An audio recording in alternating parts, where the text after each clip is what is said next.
transnatural. So he makes himself the focus of a kind of double vision. The transnatural, so compellingly attractive to him, is an object of fear and possibly moral disgust for others. Moreover, Coleridge presents his imaginative fascination with the transnatural in terms that amplify and concentrate his philosophical and spiritual concerns.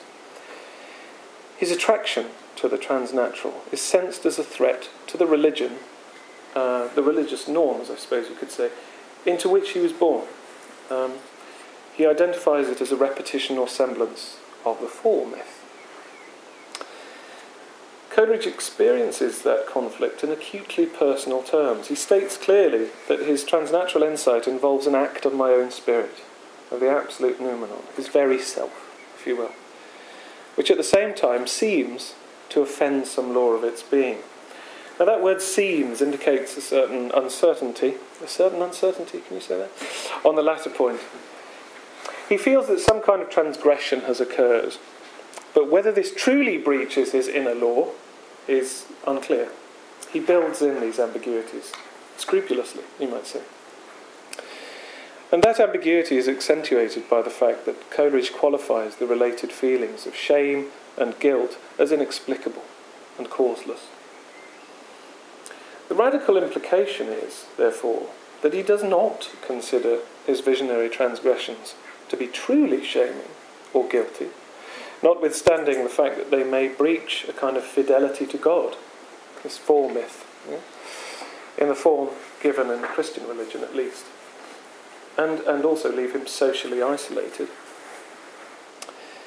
So in the pattern I'm sketching, Coleridge's highest aspirations meet contingent religious, moral and social conditions in which those desires condemn him. He describes a nexus of intellectual power and social alienation. The figure of the demon in the 1812 note is a self-image as well as a generic statement. It's Coleridge's own transnatural acts that are repetitions or semblances of the original fall of man, hence shame and power, and so on, the becoming of the demon. The reference to the fall in the myth of a primordial act of transgression at the roots of the Judeo-Christian tradition may seem irrevocably self-condemning, but taken as a whole, Coleridge's note actually implicitly modifies the idea of the fall itself. Rather than being an unmitigated disaster for humankind, this fall shares that double aspect of the transnatural, the demonic identity of shame and power. Yeah. So he rewrites the myth of the fall as a myth of becoming, in which the transnatural itself is both a temptation and the fruit which prompts humankind to leave its appointed station. So the conception of the fall that Coleridge develops in this note should rather be distinguished from definitions of moral evil as such. The note conceives of a fall coeval with new orders of intellectual power, even as it exposes Coleridge to the language of moral transgression. Coleridge's willing repetitions of the fall might lead to socially contingent shame as well as power, but his note distinguishes this from deliberate culpable evil. That's my point there. His feelings of shame and guilt in this case are, he writes, causeless, which in a sense implies a kind of morality in this demonic agency that rises above a culpable disregard for the good. Nevertheless, the religious terms in which Coleridge articulates that double-edged quality of the demonic act indicates the spiritual risks his imagination is willing to take. In this active, if surreptitious pursuit of the transnatural, Coleridge sort of feels the fear and does it anyway. I'm going to come back to Coleridge's ideas on the fall myth at the end of the talk, but for now it's enough to see that in Coleridge's fascination with the transnatural, the stakes could hardly be higher for him personally or philosophically. Furthermore, Coleridge's reflection in the note on his inner compulsion to utter the story of his transnatural appetite merely demonstrates what by 1812 his poetry had already proved, his demonic imagination would out. Coleridge is driven to communicate the drama of his own fascination with the transnatural. And in the mythopoesis of those mystery poems, he gives voice to the dark adit, the most sacred place, that is, of his being.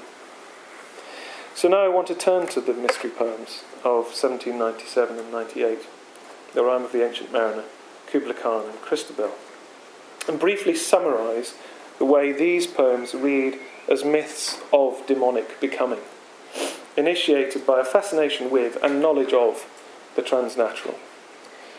There's a great deal to say about these poems, of course, in this context, far too much to try and cram in here, really. So my emphasis is going to be simply on the demonic paradigm they express, which essentially is this, that fascination with the transnatural, which takes on different but interrelated forms in each of the poems, remakes the protagonist in its image. They become a something transnatural, the demon. Now, if Coleridge's Ancient Mariner is famous for one thing, it's for shooting the albatross. This is most often being read as a crime against the one life, a crime which brings on terrible suffering. The one life was the kind of idea that Coleridge and Wordsworth had developed together, really, 1797-98, that everything has a life of its own, and yet they are all one life. That's their little formula. It became a kind of mantra for them. And that's often been applied to the Ancient Mariner. He shoots the albatross, it's a crime against that one life.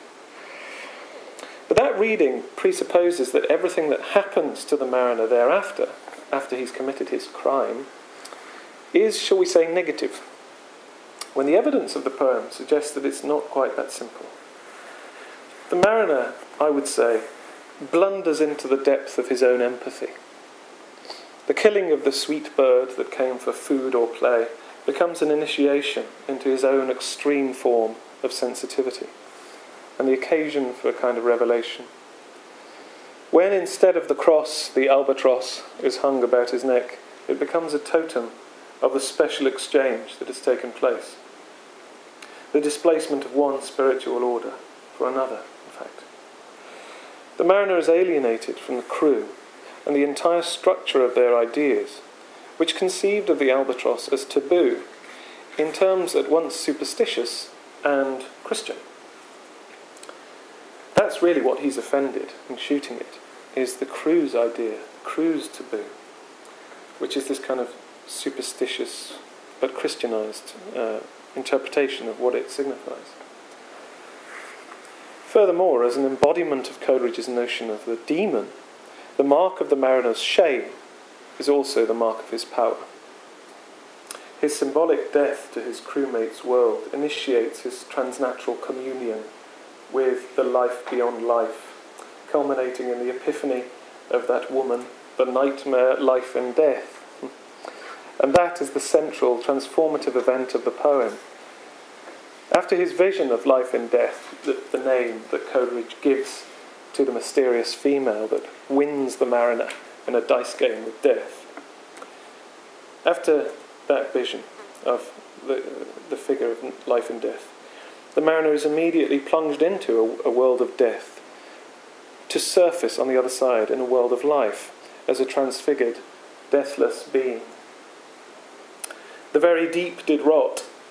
One by one his shipmates dropped down dead.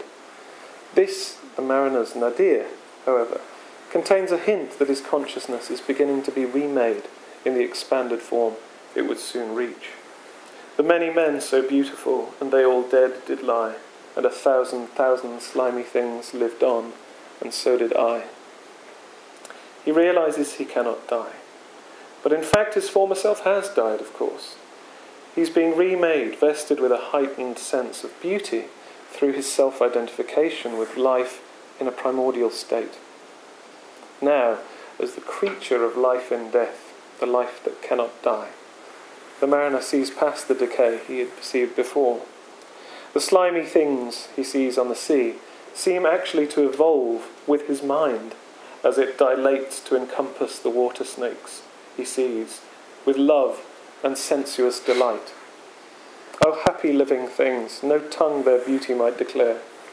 A spring of love gushed from my heart, and I blessed them unaware.